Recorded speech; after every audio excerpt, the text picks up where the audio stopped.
Think about the person you love most. Now imagine treating your colleagues with that same level of curiosity, patience, and care. What would your workplace look like then? We often separate love and work as if they belong to different worlds. But what if the secret to thriving at work lies in the way we love? In this episode of the Simon Sinek podcast, we explore how the lessons from our love lives can help us build trust, fuel collaboration, and create deeply meaningful workplaces. Think for a moment about the very first time you truly fell in love. Not the fleeting kind, not the superficial kind, but the kind that made you stop, pay attention, and want to understand everything about another human being. In those moments, we become explorers of someone's inner world. We notice every detail. The way their eyes light up when they talk about something they care about, the subtle shift in their tone when they're tired, the stories from their past that shaped who they are today. We ask questions not because we have to, but because we genuinely want to know. We listen, really listen, without planning our next response or trying to fix them or change them. We're simply present. This curiosity is the heartbeat of connection. Now imagine bringing that same spirit of curiosity into your workplace. Imagine if, instead of jumping to conclusions about why someone missed a deadline, you paused and wondered what challenges they might be facing. Imagine if, instead of assuming the quiet person in the corner has nothing to contribute, you asked them what they think and waited patiently for their answer. What would happen if curiosity became our default instead of judgment? The answer is transformative connection. Curiosity is the bridge that allows us to cross from me to we. It shifts our mindset from self-protection to shared exploration. When we're curious about the people we work with, we see them not as roles or titles, but as whole human beings with stories, struggles, and dreams. And when people feel seen like that, something magical happens. They begin to trust. And trust, more than any tool, technology, or tactic, is what makes teams thrive. Think about the best teams you've ever been part of. Not just the most successful, but the ones that made you feel alive. There was probably a sense of safety, of being valued, of knowing you could speak your mind without fear. That safety doesn't appear by accident. It grows from trust, and trust grows from curiosity. We don't build trust by demanding it. We build it by showing interest in others. We ask, "How are you?" and actually care about the answer. We ask, "What do you need from me to do your best work?" We ask, "What's something you wish people understood about you?" Every question is a small act of respect, a way of saying you matter here. Curiosity also disrupts the assumptions that quietly poison relationships. In the absence of information, our brains fill in the blanks with stories, and usually negative ones. If someone gives us a short reply, we assume they're angry. If they don't invite us to a meeting, we assume they're excluding us. Curiosity interrupts that cycle. Instead of reacting, we can respond with, "I noticed you seemed distant in the meeting. Is everything okay?" This simple shift replaces judgment with understanding, and it can completely change the tone of a relationship. There's a beautiful paradox about curiosity. It requires humility. To be curious is to admit you don't know. In love, this humility is natural. We want to know everything about the person, and we accept that we don't. At work, though, our egos get in the way. We think we're supposed to have all the answers, to always be the expert. But when we pretend to know everything, we stop learning about each other. The best leaders I've met, the kind Simon Sinek often speaks about, are endlessly curious. They walk into every conversation thinking, "What can I learn from this person?" They listen more than they talk. They understand that leadership isn't about being the smartest in the room. It's about bringing out the best in everyone else. And you can't bring out the best in people you don't understand. Curiosity also ignites creativity. When we invite people to share their perspectives, especially those different from our own, we open doors to new ideas. So many breakthroughs in organizations have happened because someone asked a simple question that nobody else thought to ask. Curiosity makes space for innovation because it makes space for everyone's voice. When people feel safe to speak up, they offer ideas they might have kept hidden. That sense of inclusion doesn't just improve performance, it creates belonging. And belonging is the fuel of motivation. People don't burn out because they work too hard. They burn out because they feel unseen.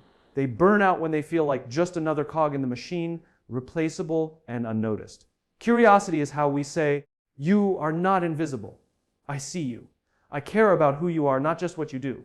That recognition lights people up. It makes them want to give their best, not because they have to, but because they want to. Let me tell you a story.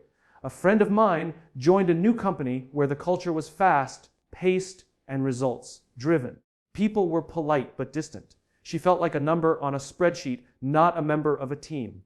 Then one day, her manager stopped by her desk and said, "I noticed you've been quiet in meetings. I'm curious. What do you think about the project we're working on?" That single moment changed everything. It told her she was seen, that her voice mattered. Over time, she became one of the most engaged and innovative members of the team. All because someone was curious. That's the power of curiosity. It can unlock potential that might otherwise remain hidden. It's easy to underestimate these small moments. We think building a high-performing team requires grand gestures, expensive programs, or complex strategies. But more often, it's built one question at a time. A leader who asks, "How can I support you this week?" creates more loyalty than one who only gives orders. A colleague who says, "Can you teach me how you approach that?" builds more collaboration than one who competes silently. These are small actions, but they send a profound message: "I value you." And when people feel valued, they rise. Curiosity also helps us navigate conflict. Where there are people, there will be friction.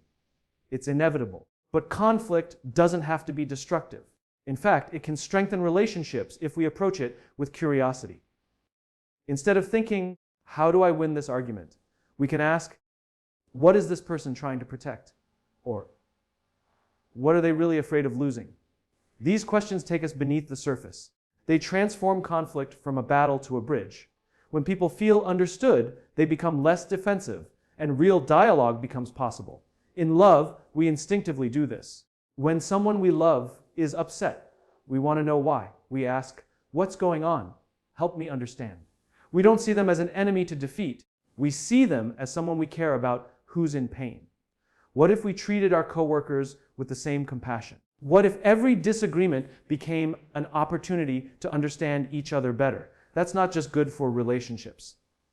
It's good for results. Teams that handle conflict well outperform those that avoid it or let it fester. Another beautiful thing about curiosity is that it's contagious. When one person on a team starts asking more questions, listening more deeply, and showing genuine interest in others, it changes the atmosphere. It gives permission for others to do the same. Over time, curiosity can become part of the culture. Imagine a workplace where people regularly say, "Tell me more. What do you think? And I want to understand your perspective." That kind of culture doesn't just perform well, it feels alive. People want to be there. They feel proud to be part of it. And here's something important: curiosity must be sincere. People can tell when you're asking questions just to check a box. True curiosity comes from the heart. It's not about gathering information, it's about building relationships. It says, "You are worth my time and attention." This is why curiosity builds trust, because trust grows when people feel valued as human beings, not just as workers. When trust takes root, something extraordinary happens. People stop performing out of fear and start performing out of love. They stop guarding themselves and start giving themselves. They share ideas more freely, admit mistakes more quickly, and support each other more consistently. This is what transforms a group of individuals into a team, and it all begins with curiosity. Think again about love. Love thrives on attention. It withers when ignored. The same is true for our professional relationships. If we want them to thrive, we have to pay attention. We have to stay curious, even when we're busy, even when it's inconvenient. Because curiosity isn't about efficiency, it's about humanity. And work, at its best, is a profoundly human endeavor. We spend so much of our lives at work, decades of our precious time. Why settle for workplaces that are cold, transactional, and disconnected? Why not choose to make them warm, relational, and alive? We have that power. Every single one of us can spark that change simply by being curious about the people around us. We can ask, "Who are you? What lights you up? What's hard for you right now? How can I help?" These are not small questions. They are the seeds of trust. And from trust, everything grows: creativity, resilience, innovation, joy. If we want to thrive at work, if we want to create teams that don't just succeed, but soar, we must lead with curiosity. Not because it's soft, but because it's strong. Not because it's easy, but because it matters. Curiosity is how we say, "You belong here." And when people feel they belong, they will give you their minds, their hearts, and their full potential. So be the person who asks the extra question. Be the leader who listens longer. Be the teammate who seeks to understand. Because in the end, success isn't built on how well we compete against each other. It's built on how deeply we connect with each other. And curiosity is where connection begins. We often think of strength as the ability to stand tall, to carry the weight without flinching, to project confidence even when we are trembling inside. But real strength, the kind that creates trust and ignites growth, looks different. It looks like admitting when we don't have the answers. It looks like asking for help when the world tells us to go it alone. It looks like opening up about what scares us instead of hiding it behind polished presentations and perfect smiles. This is what love teaches us, and this is what work so often forgets, that vulnerability is not the opposite of strength. Vulnerability is strength in its purest form. Think about love. Love only deepens when we allow ourselves to be seen, not just the highlight reel, but the messy, uncertain, unfiltered truth of who we are. When you tell someone you love, "I'm scared," and they stay. When you confess your doubts and they don't walk away, that's when the bond grows stronger.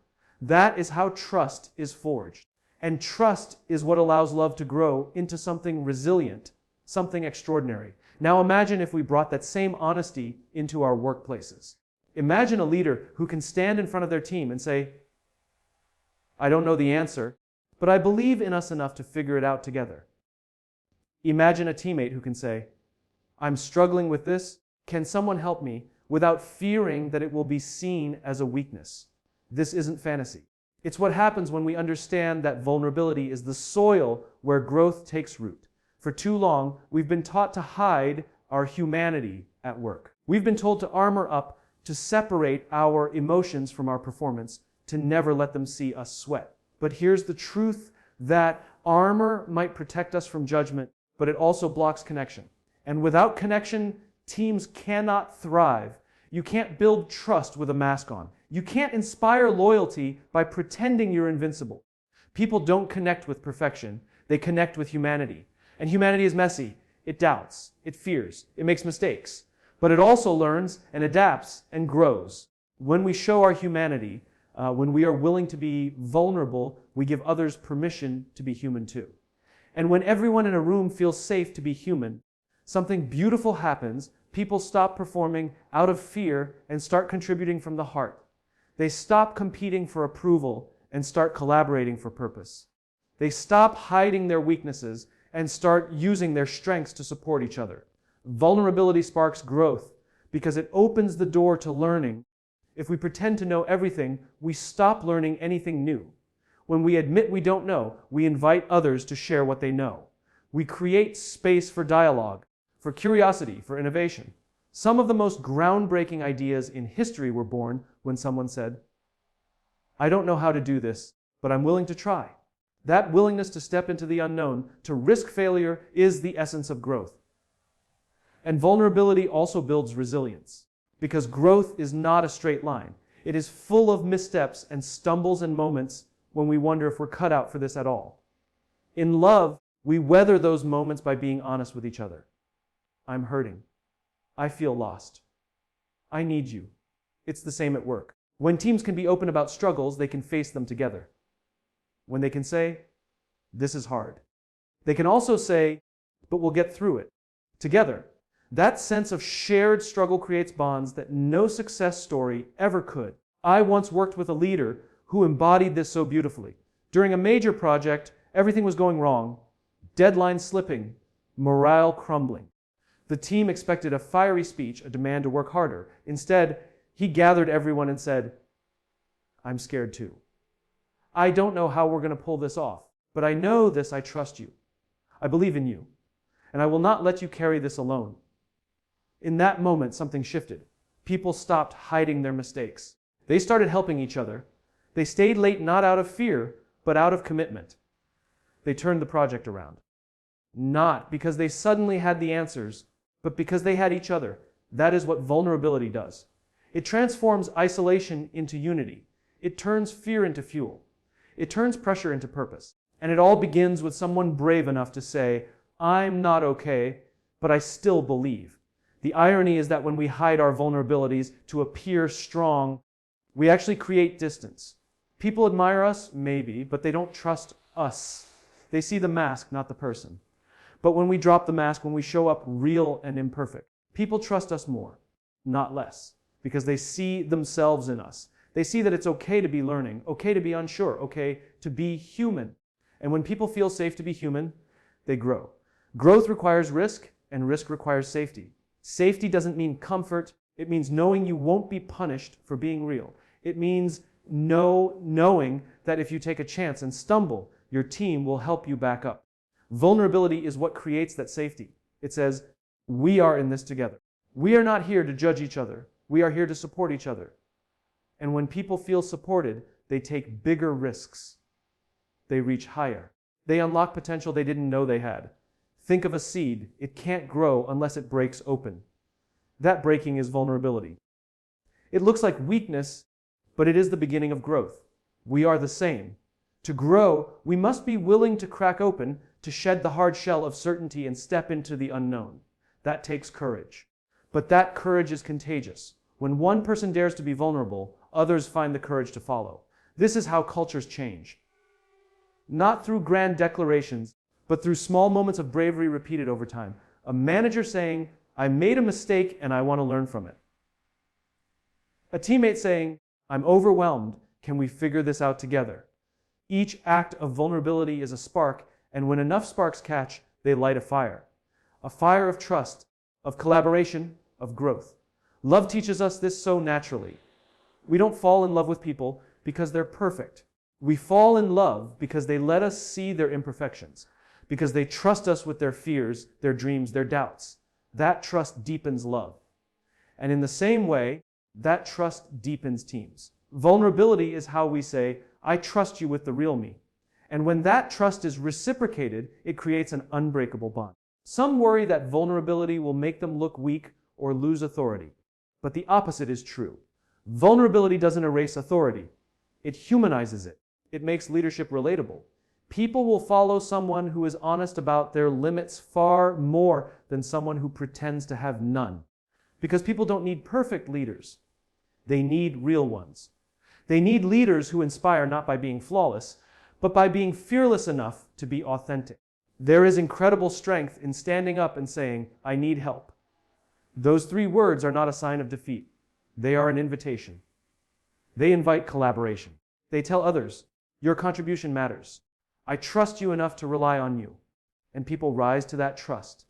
When we let others help us, we give them the gift of significance. We tell them they are essential. That sense of being needed fuels engagement more than any reward or title ever could. And vulnerability deepens empathy. When we share our struggles, others see parts of their own story in ours. It reminds them they're not alone. This is why vulnerability creates community. It bridges the gaps between us.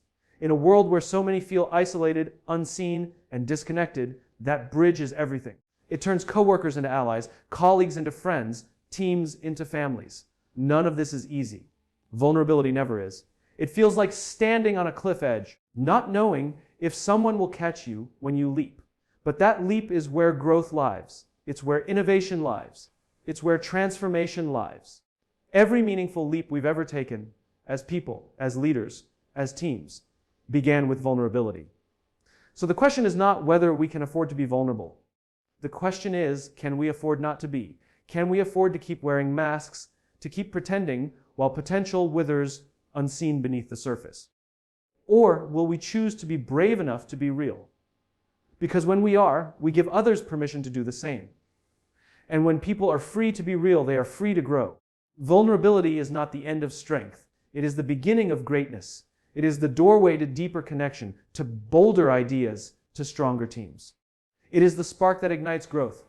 And the most powerful thing we can do, the most loving thing we can do, is to keep that spark alive in our hearts and in our workplaces. Love teaches us commitment, showing up even when it's hard. Think about that for a moment. Love is not sustained by fleeting emotions or perfect conditions. It is sustained by the choice to stay. It is the decision, over and over again, to stand beside someone not just when the sun is shining, but when the storm hits. Commitment is not glamorous. It's not always exciting, but it is powerful. It is the invisible glue that holds relationships together. And it is just as vital in the workplace as it is in our personal lives. At work, we talk so much about performance, results, productivity, but rarely about devotion, rarely about loyalty. Yet those are the things that make performance possible. Collaboration isn't born out of convenience, it's born out of commitment. When people know you will still be there when things get messy, when you won't run at the first sign of difficulty, they feel safe to give their best. Because commitment builds safety, and safety unlocks potential. In love, we instinctively understand this. When someone we love falters, we don't abandon them. We say, "I'm here." That simple presence changes everything. It gives them courage to try again.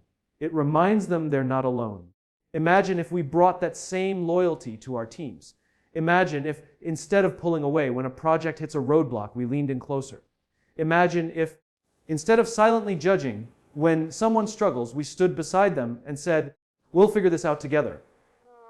That kind of commitment transforms a group of coworkers into something deeper, a community. And communities don't just complete tasks. They care, they protect, they endure. Commitment turns your success into our success. It shifts the energy from me to we. And when that shift happens, collaboration flourishes. Because people are no longer guarding their own turf. They're working towards something larger than themselves. But commitment is not built in grand gestures. It is built in small, consistent choices. Showing up on time, following through on promises. Staying late when someone else is drowning in deadlines. Listening when it would be easier to walk away. These small acts are how we tell each other, "You can rely on me." And reliability is the foundation of trust. Without trust, collaboration collapses. You can have the smartest people in the world in one room, but if they don't trust that the others are committed, they will hold back. They will protect their ideas instead of sharing them. They will play it safe instead of taking risks. They will compete instead of collaborate. But when they trust that everyone is equally committed, they let go of fear. They open up. They share boldly. They innovate. That's the magic commitment creates. There's a myth in workplaces that commitment means blind loyalty, that it means staying no matter what.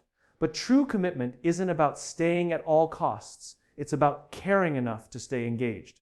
It's about giving your full heart while you are there. It's about being invested enough to have the hard conversations, to fight for improvement, to push for what's right even when it's uncomfortable. That is what commitment looks like, not quiet compliance, but courageous contribution. And commitment is contagious. When one person commits fully, others feel it. It inspires them to commit too. Because deep down, we all want to belong to something bigger than ourselves. We all want to be part of a team that has each other's backs. When we see someone who refuses to give up, it awakens that desire in us. It says, "This matters. We matter." And suddenly, people are not just working for a paycheck. They are working for each other. Think about the teams in your life that meant the most to you. Not just the ones that achieved great things, but the ones that made you feel alive. What made them special wasn't just the goals or the victories. It was the way people showed up for each other.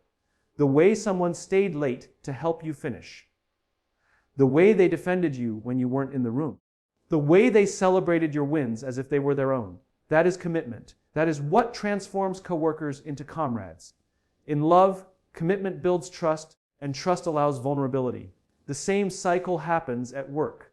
When people know you're committed to them, they feel safe enough to be honest. They admit mistakes sooner. They ask for help earlier.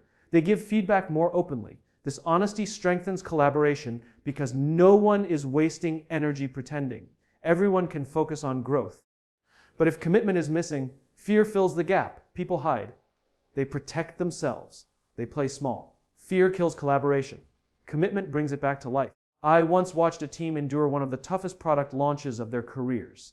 Deadlines were impossible, resources thin, stress sky high. People were exhausted, tempers short. But there was a moment I will never forget. The project lead, visibly drained, stood up and said, "We are all tired. But I want you to know this, none of you are alone in this.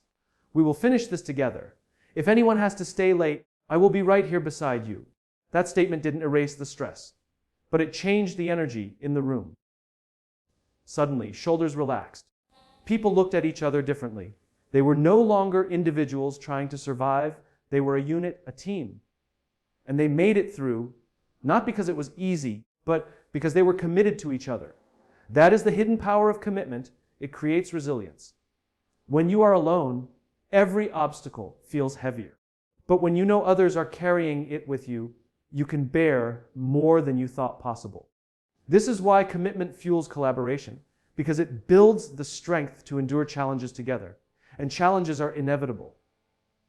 Every worthwhile endeavor will test you. The difference between teams that collapse and teams that conquer is not talent. It is not strategy. It is commitment. Love shows us this over and over again. Love is tested in hardship. That is where it proves itself. And every strong team will face its own hardships. Projects will fail. Leaders will change. Markets will crash. Mistakes will be made. Commitment is what carries a team through those storms intact. It is what keeps people from turning on each other when things go wrong. It keeps them reaching for each other instead. And something beautiful happens when people know others won't walk away. They dare to bring more of themselves. They contribute more ideas. They take more ownership because they know they are not disposable. They know they are valued. That security fuels engagement far more than any bonus ever could.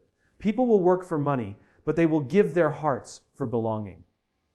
Commitment creates that belonging. This is why commitment is not just about loyalty to the organization. It is about loyalty to each other. Companies are structures. Teams are human. And humans thrive on connection. We don't give our best to charts and policies. We give it to people who have stood beside us, who have shown us again and again, "I won't leave when it's hard." That is the kind of loyalty that creates extraordinary results.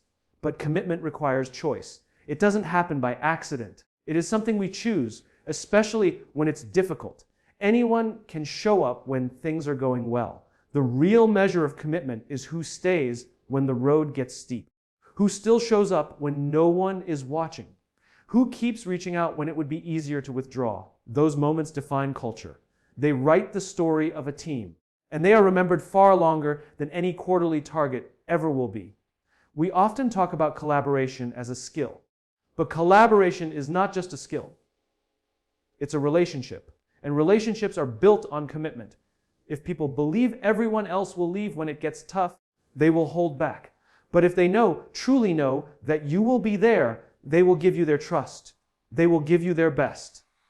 This is the great paradox of commitment. The more you give of yourself, the more others give back. Love teaches us to keep showing up, not because it's easy, but because it matters. And when people matter, we stay. We fight for them. We carry the load with them. We celebrate with them. We mourn with them. This is what turns work from a transaction into a shared journey.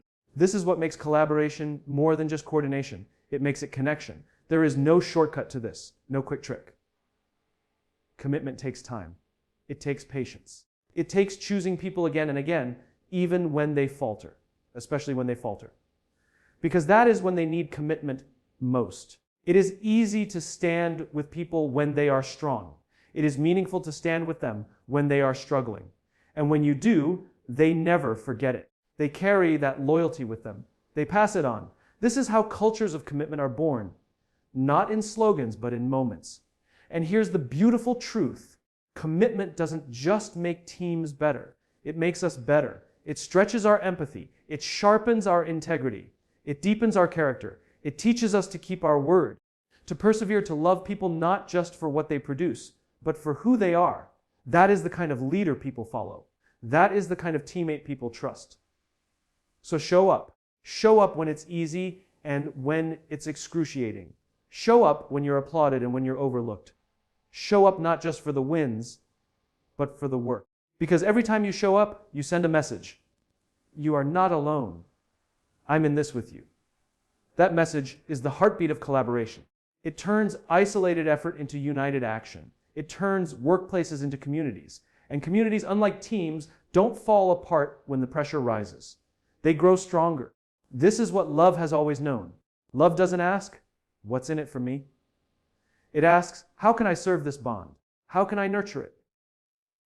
Bring that spirit to your team. Let your presence be the proof of your commitment. Because when people know you are committed, they will commit too.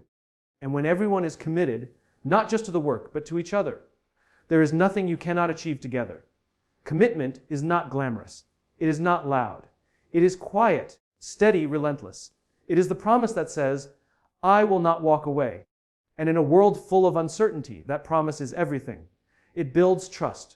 It fuels collaboration. It turns colleagues into companions, projects into purposes, and work into something deeply human. Show up. Stay. Commit. Because commitment doesn't just fuel collaboration. Commitment creates the kind of workplaces where people don't just survive, they thrive. Together. When we bring love's principles, curiosity, vulnerability, and commitment into our work, we don't just build better teams, we build places where people feel seen, valued, and inspired. That's how we thrive together.